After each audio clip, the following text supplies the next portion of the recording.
ये English speaking course का day 0 है। डे 1 सीखने से पहले यानी प्रॉपर इंग्लिश स्पीकिंग कोर्स शुरू करने से पहले आपके मन में जो भी डर हैं, जो भी सवाल हैं, जो भी शंकाएं हैं, उनको दूर करना बहुत ज़रूरी था। इसीलिए ये डे 0 लॉन्च किया गया है। तो हम जानेंगे वो 10 कारण जिनकी वजह से लोग फ्लुएंट इंग्लिश नहीं बोल पाते हैं। बहुत पैसा खर्च करते हैं, अपना समय देते हैं, बहुत प्रयास करते हैं, फिर भी जब कभी वो इंग्लिश बोलना चाहते हैं फ्लुएंटली, उनसे नहीं हो पाता है। और साथ ही साथ हम सीखेंगे किसी भी भाषा को सीखने के 10 नियम, 10 golden rules to learn any language. वैसे तो ये सारे रूल्स किसी भी लैंग्वेज को सीखने में आपकी हेल्प करेंगे, लेकिन क्योंकि यहाँ बात इंग्लिश स्पीकिंग की है, इसलिए हम इंग्लिश स्पीकिंग के रिगार्ड्स में एक एक रूल क्लियर करते चलेंगे। ये रूल्स इस तरह से डिज़ाइन किए गए हैं कि इसी में कारण भी दिया हुआ है कि किस रीज़न से आप फ्लुएंटली इंग्लिश नहीं बोल पाते, और इसी में निवारण भी दिया गया है कि क्या सॉल्यूशन है कि आपसे ये हो पाएगा, आपकी इंग्लिश फ्लुएंट हो पाएगी। तो शुरू करने से पहले इंग्लिश स्पीकिंग क्या है, तो इंग्लिश स्पीकिंग का क्या समझ लेते हैं। और दुनिया में किसी भी चीज़ का वर्ड समझने से पहले उसका वाई समझना बहुत ज़रूरी है। तो इंग्लिश स्पीकिंग का वाई यानी इंग्लिश स्पीकिंग क्यों। तो देखिए, हम इंग्लिश स्पीकिंग क्यों सीखना चाहते हैं, इसकी 2 ही वजहें हैं। पहली वजह है नेसेसिटी। नेसेसिटी का मतलब होता है ज़रूरत, आवश्यकता। हमें किसी जॉब इंटरव्यू में जाना है, हमें किसी स्कूल में पढ़ाना है, हमें विदेश में नौकरी करनी है, वगैरह वगैरह। और दूसरी वजह होती है हॉबी। हॉबी का मतलब जैसे कुछ लोगों को गार्डनिंग पसंद है, गिटार बजाना पसंद है, तो वो उसे हॉबी बना लेते हैं।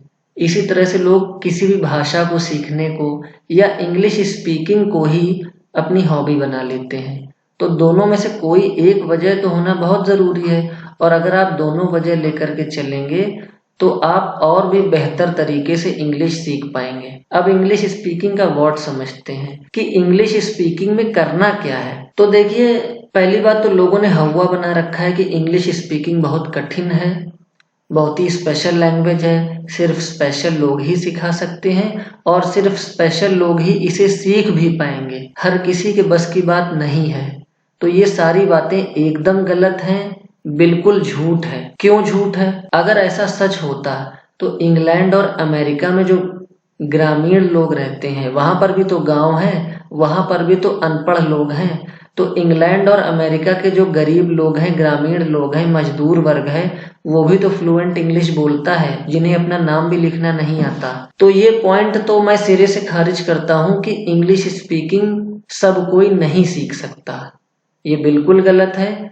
कोई भी इंग्लिश स्पीकिंग सीख सकता है। आप इस वीडियो को देख रहे हैं, आप आज से ही इंग्लिश बोलना सीखेंगे, और यकीन नहीं है तो पूरा वीडियो लास्ट तक देखिएगा। तो जब ये इतना ही सरल है तो इसमें है क्या, ये भी जान लेते हैं। तो देखिए, किसी भाषा को बोलना है अगर, तो आपको उसके वर्ड्स पता होने चाहिए और उसकी ग्रामर पता होनी चाहिए। यानी ग्रामर के दायरे में रह करके अगर आप वर्ड्स बोल पा रहे हैं तो बस यही तो स्पीकिंग है। यानी इंग्लिश ग्रामर के दायरे में रह करके इंग्लिश के वर्ड्स बोल पा रहे हैं, तो यही इंग्लिश स्पीकिंग है, जो प्रैक्टिस के साथ फ्लुएंट होती जाती है। तो आइए पहला पॉइंट देखते हैं, be a child while learning a language. लेकिन हम गलती क्या करते हैं, वाइल्ड हो जाते हैं। वाइल्ड का मतलब है रजिस्टर भरना शुरू कर देते हैं, नए नए वर्ड्स का कलेक्शन बनाना शुरू कर देते हैं। अभी मैं आपको एक वर्ड सिखाऊं, अरीना। अरीना का मतलब होता है अखाड़ा। तो आपकी चेष्टा यही रहेगी कि इस वर्ड को हम कहीं नोट कर लें, लेकिन इसे यूज कैसे करना है, कब यूज करना है, कहाँ यूज करना है, इस बारे में आप विचार नहीं करेंगे। उसी जगह अगर कोई छोटा बच्चा है और उसको मैं कोई वर्ड सिखाऊं, इंग्लिश का ही नहीं किसी भी भाषा का, आइए चाइनीज भाषा देखते हैं। आपने हेलो वर्ड तो सुना ही होगा। हेलो को चाइनीज भाषा में कहते हैं नी हाओ। अगर मैं एक छोटे बच्चे को बताऊं कि बेटा हेलो को या नमस्ते को चाइनीज में नी हाओ कहते हैं, तो वो उसी पल से इस शब्द को यूज करना शुरू कर देगा, अपने घर में, अपने पड़ोस में, अपने स्कूल में लोगों को चिढ़ाने के लिए, परेशान करने के लिए, हंसाने के लिए या अपने ही ज्ञान का प्रदर्शन करने के लिए वो इसे यूज करेगा। उसे डायरी में सजा के नहीं रखेगा। तो यही हमें भी करना है, एक छोटे बच्चे की तरह एक भाषा को सीखना है। दूसरा पॉइंट है बी प्रोएक्टिव। लेकिन हम गलती क्या करते हैं, एक्टिव थे और एक्टिव ही रह जाते हैं।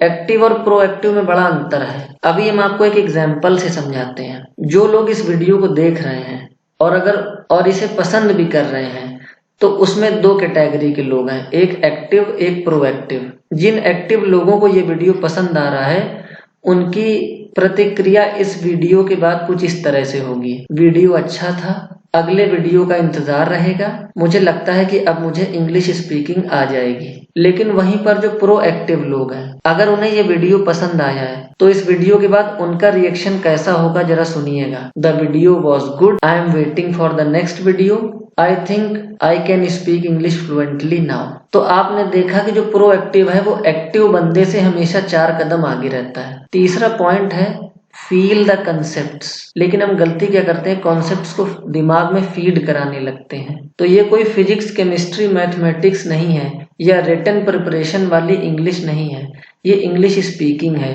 यहाँ फीड करने से ज्यादा ध्यान देना है फील करने पर। आपको एक एग्जाम्पल देते हैं। आने वाले दिनों में हम आपको एक ग्रामर सिखाएंगे, हद हो गई और कोई भी ऐसा काम जिसकी हद हो गई। एक वाक्य बोलते हैं, हद हो गई टीवी देखने की, और मैं आपको सिखाऊंगा it's enough of watching TV. अब आपने ये सेंटेंस तो सीख लिया, लेकिन इस ग्रामर को फील करने का मतलब है कि ऐसा ही सेंटेंस, ऐसी ही परिस्थिति अगर आपको दोबारा कहीं मिलती है तो आपको इंग्लिश में ही रिएक्ट करना है। वो कैसे? मान लीजिए आपके घर में कोई वीडियो गेम बहुत खेलता है और आपको यही बात इंग्लिश में बोलनी है, तो आप बोलेंगे हद हो गई और आपको इसी बात पे रिएक्ट करना है। तो बात है क्या? तो आपका रिएक्शन हिंदी में क्या होगा? हद हो गई पबजी खेलने की। और यही रिएक्शन इंग्लिश में कैसे देंगे? It's enough of playing PUBG. अगला पॉइंट है wrong, wrong to correct, correct to perfect. इसका मतलब ये है कि अगर हम राइट के चक्कर में पड़ेंगे तो हम कभी इंग्लिश नहीं बोल पाएंगे। बहुत से लोग कसम खा लेते हैं कि हम जब तक पूरी तरह से इंग्लिश नहीं सीख लेंगे, सारे रूल्स नहीं सीख लेंगे, सारे वर्ड्स नहीं सीख लेंगे, तब तक इंग्लिश नहीं बोलेंगे। हम इंग्लिश उसी दिन बोलेंगे जब हमको पूरी तरह से इंग्लिश आ जाएगी, और यकीन मानिए वो दिन कभी नहीं आने वाला। तो फिर करना क्या चाहिए? हमको रॉन्ग से ही शुरू करना चाहिए। एग्जाम्पल के लिए ये सेंटेंस देखिए, I did not went to school. अब देखिए ये जो सेंटेंस आप देख रहे हैं ये पूरी तरह से गलत है, क्योंकि डिड भी लगा हुआ है, वेंट भी लगा हुआ है। यहाँ डिड होते हुए वेंट नहीं आ सकता, वो आएगा। लेकिन कोई बात नहीं, अगर आपने इंग्लिश में एक मैसेज कन्वे किया है कि मैं स्कूल नहीं गया, I did not go to school बोलने की बजाय आपके मुंह से निकल गया I did not went to school, तो भी सही है।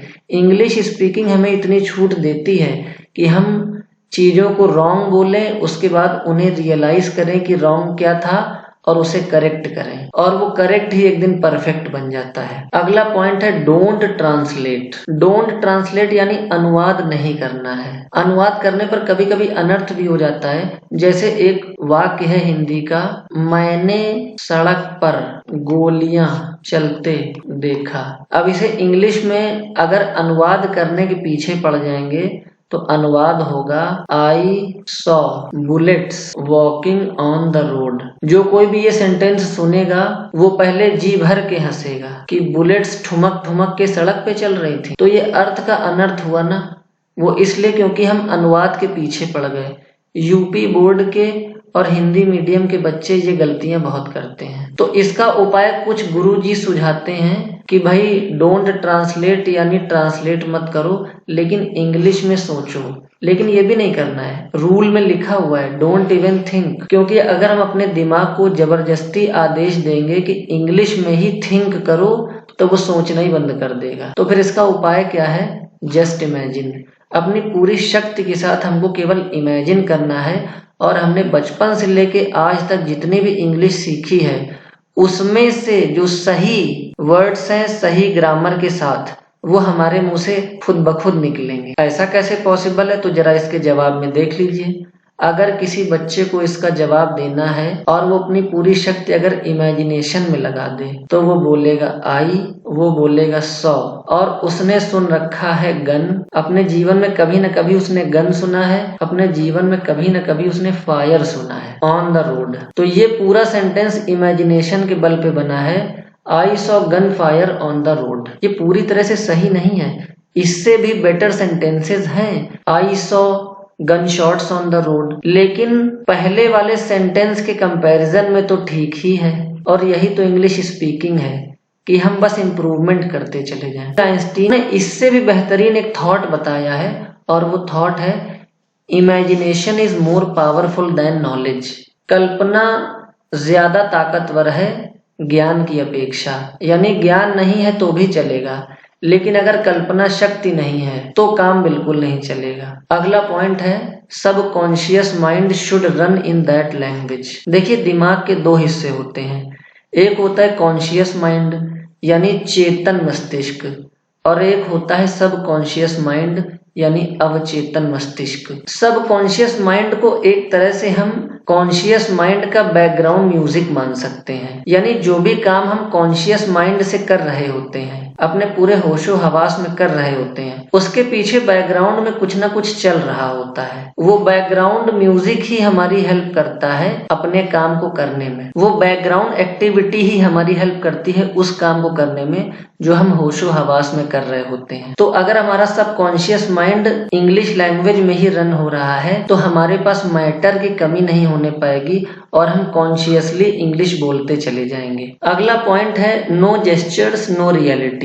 जेस्चर्स का मतलब होता है हाव भाव। बहुत से लोग जो कि फ्लुएंट इंग्लिश बोल लेते हैं फिर भी इंटरव्यू में रिजेक्ट हो जाते हैं क्योंकि उनकी स्पीकिंग में रियलिटी नहीं होती है, इमला की तरह इंग्लिश बोल के चले आते हैं। तो आपको ये भी ध्यान रखना है कि जो भी आप बोल रहे हैं उसमें आपके हाव भाव नजर आने चाहिए।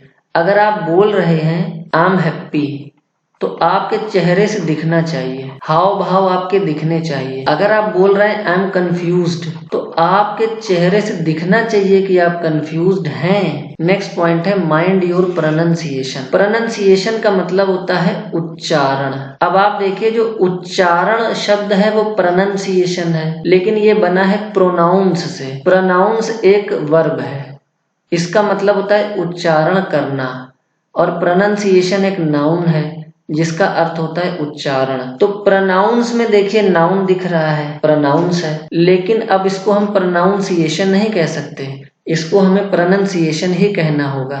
और ये एलिमेंट आपकी इंग्लिश में फर्क लाएगा। जैसे इसी शब्द को देखिए, ये क्या लिखा है, फोटोग्राफी गलत, फोटोग्राफी सही। ये क्या लिखा है, टेक्नोलॉजी गलत, टेक्नोलॉजी सही है। तो उच्चारण से स्मार्टनेस झलकती है, इस पर ध्यान देना बहुत जरूरी है। नेक्स्ट पॉइंट है don't worry about vocab, just hold on to your thoughts. जब भी मैं ये रूल बच्चों को बताता हूँ उन्हें इस रूल पर यकीन नहीं होता। इस रूल में बोला गया है कि आप वोकैबुलरी पर ध्यान मत दें। आपकी इंग्लिश स्पीकिंग में शब्दकोश का रोल 20% है और थॉट्स का रोल 80% होता है। यानी अगर आप चाह लें कि आपको इंग्लिश बोलनी ही है और अगर आपको शब्द नहीं भी आ रहे हैं तो भी आप उसे बोल सकते हैं, आप अपना मैसेज कन्वे कर सकते हैं। जैसे एक एग्जाम्पल देखिए, राम ने सीता की मांग में सिंदूर भर दिया। अब इस सेंटेंस को आप कन्वे करना चाहते हैं, बोलना चाहते हैं, लेकिन आपको मांग की इंग्लिश नहीं आ रही है, सिंदूर की इंग्लिश नहीं आ रही है। ये सारे नए वर्ड्स, नई इंग्लिश, नई ग्रामर आप इस 3 महीने के कोर्स में सीखेंगे।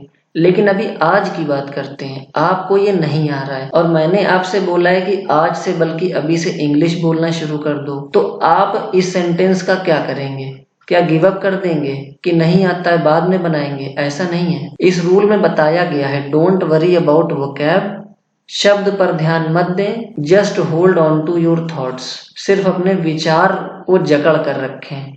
तो विचार आप क्या बताना चाहते हैं, सिर्फ अपनी बात पर फोकस करें। तो बात आपको क्या कहनी है कि राम ने सीता की मांग में सिंदूर भर दिया और आपको ये वर्ड्स भी नहीं पता। तो अगर आपने इमेजिनेशन वाला रूल फॉलो किया है तो आप इसे इस तरह से भी बना सकते हैं, Ram field Sita's head with red. Red बोलिए, रेड पाउडर बोलिए, लेकिन अगर आप अपनी बात इस तरह से कह पा रहे हैं तो यकीन मानिए आपने अपने पीछे उन 500 लोगों को छोड़ दिया जो इस सेंटेंस को देखकर मौन हो गए। हमारा आखिरी रूल है loud reading proper listening. Loud reading का तर्क यहाँ से आता है कि जब आप जोर जोर से किसी बात को पढ़ेंगे तभी आप उसे करेक्ट करके प्रैक्टिस में ला पाएंगे। जैसे अभी मैंने यहाँ पर क्या बताया था, फोटोग्राफी, तो आपको भी बोलना चाहिए फोटोग्राफी। टेक्नोलॉजी, तो जब आप जोर जोर से इसे पढ़ेंगे तो ये आपकी प्रैक्टिस में आ जाएगा। प्रॉपर लिसनिंग से मतलब है सुनना उचित रूप से। अगर आपकी सुनने की आदत है तो ना सिर्फ आप अपनी गलतियों को सही कर सकते हैं बल्कि दूसरा कोई गलती कर रहा है तो उसे भी आप करेक्ट कर सकते हैं। तो देखिए ये थे 10 रूल्स जिनको आपको पल पल फॉलो करना है और जो भी आपकी इंग्लिश में नीड्स हैं, नए शब्दों की, वोकैबुलरी की, ग्रामर की, रूल्स की, वो सारी जरूरतें पूरी हो जाएंगी। लेकिन इनका बहाना बनाकर इंग्लिश बोलने के लिए अब और वेट मत कीजिए। आज से बल्कि अभी से जो कुछ भी आपने सीखा है, समझा है, उसे अपनी भाषा में उतारना शुरू कर दीजिए। ये रूल्स पढ़ने के बाद काफी लोगों को तो समझ आ गया होगा कि इंग्लिश स्पीकिंग इतनी भी मुश्किल नहीं है, लेकिन अभी आप में से ही कुछ लोग हैं जो अभी भी डरे हुए हैं। अभी भी उन्हें ये शंका है, ये चिंता है, ये टेंशन है कि हम इंग्लिश स्पीकिंग कैसे सीखेंगे। तो इस वीडियो को देखते रहिए। तो आइए आपको कहानी सुनाते हैं भोला की। भोला की कहानी सुनने के बाद आप में से कोई भी ऐसा नहीं होगा जो हार मान के बैठ जाएगा। तो कहानी जरा शुरू से शुरू करते हैं। इंग्लिश स्पीकिंग की क्लास चल रही थी, 40 के करीब उसमें बच्चे बैठे हुए थे। एज यूजुअल मैं डे 0 पढ़ा रहा था और ये 10 पॉइंट्स खत्म करने के बाद बच्चों ने मुझसे पूछा कि सर आगे भी कुछ पढ़ाएंगे या अब हम जाएं। तो मैंने उनसे बोला कि नहीं नहीं, अभी एक एक्टिविटी होगी और एक्टिविटी खत्म करने के बाद मैं आप सबको आपका एक इंट्रोडक्शन लिखवाऊंगा और उसके बाद छुट्टी होगी। तो एक्टिविटी का नाम सुन के ही बच्चे घबरा गए और जब मैंने बोला कि इसमें आपको इंग्लिश स्पीकिंग करनी है आज से ही, तो वो और भी ज्यादा घबरा गए। उनमें से एक बच्चा बोला सर आज तो डे 1 भी नहीं है, डे 0 है, आज इंग्लिश क्यों बुलवा रहे हैं, कल से इंग्लिश बोलेंगे। तो एक और बच्चा बोला कि अरे सर कल से भी नहीं बोल पाएंगे, करीब 10-15 दिन तो पढ़ने दीजिए, थोड़ा मैटर दिमाग में फीड कर दीजिए, तब इंग्लिश स्पीकिंग करेंगे। और उनमें से एक ने तो हद ही कर दी, बोला सर जी 3 महीने का कोर्स है, 3 महीने पढ़ लेने दीजिए कस के और उसके बाद आप हमको बुलाइएगा और हम ऐसी धुआंधार अंग्रेजी बोलेंगे कि सबके छक्के छुड़ा देंगे। ये सुन के खैर सबको हंसी आ गई, लेकिन एक्टिविटी में पार्टिसिपेट करने के लिए, एक्टिविटी में हिस्सा लेने के लिए कोई तैयार नहीं था। एक्टिविटी क्या थी जरा समझ लीजिए। मुझे एक हिंदी गाना गुनगुनाना था और उसको सुन करके हिस्सा लेने वाले को बट बोल करके उसका खंडन करना था हिंदी में ही, और फिर उसी बात को खुद से जोड़कर इंग्लिश में बोलना था। तो लगभग सभी बच्चे गिव अप कर चुके थे, लेकिन एक बच्चा उनमें से खड़ा हुआ, उसका नाम था भोला। भोला जी तैयार हो गए एक्टिविटी में पार्टिसिपेट करने के लिए। ये ग्रामीण परिवेश से आने वाला एक गरीब परिवार का बच्चा था, लेकिन क्योंकि उसके अंदर जुनून बहुत था, इंग्लिश को सीखने का जज्बा था, इसलिए वो सबसे आगे आ गया और एक्टिविटी में पार्टिसिपेट करने के लिए तैयार हो गया। तो एक्टिविटी शुरू हो गई। मैंने बोला हमारा नाम है चमेली, और उधर से जवाब आया बट मेरा नाम चमेली नहीं है, my name is BN Sharma. 18 बरस की कुंवारी कली थी, तो उसने बोला बट मेरी उम्र 18 बरस नहीं है, आई एम 21। मुसाफिर हूँ यारों, ना घर है ना ठिकाना। बट मैं कोई मुसाफिर नहीं हूँ, I am a science student, मेरा घर भी है ठिकाना भी है, आई एम फ्रॉम लखनऊ। कुछ गुजिया भुजिया लेते चलें, कुछ खट्टा मीठा लेते चलें, बट मुझे ये सब खाना बिल्कुल पसंद नहीं है। I like to eat Chinese food. हारी बाजी को जीतना जिसे आता है, वो सिकंदर ही दोस्तों कहलाता है। बट मुझे शतरंज की बाजियां नहीं पसंद है। I like to play cricket, मेरा एक सपना है कि देखूं तुझे सपनों में, बट मुझे ऐसे वैसे सपने देखना पसंद नहीं। I have a dream to be an officer. Activity समाप्त हो गई, सभी ने ताली बजा दी और मैंने भी सभी बच्चों से कह दिया कि ठीक है, आप सब लोग घर जा सकते हैं। तो बच्चों ने कहा, अरे सर आपने तो कहा था एक्टिविटी के बाद इंट्रोडक्शन लिखवाएंगे। तो मैंने जवाब में यही कहा कि बेटा इंट्रोडक्शन तो हो गया, जिसने एक्टिविटी में पार्टिसिपेट किया उसका इंट्रोडक्शन हो गया, और उन 40 बच्चों में सिर्फ एक बच्चा था जिसने पहले दिन पहली बार फ्लुएंट इंग्लिश बोलते हुए अपने दम पर अपना इंट्रोडक्शन दिया। My name is B.N. Sharma. I am 21. I am a science student. I am from Lucknow. I like to eat Chinese food. I like to play cricket. My dream is to be an officer. तो आपने आज ये सीखा कि जो नदी में उतरेगा वही तैरना सीख पाएगा।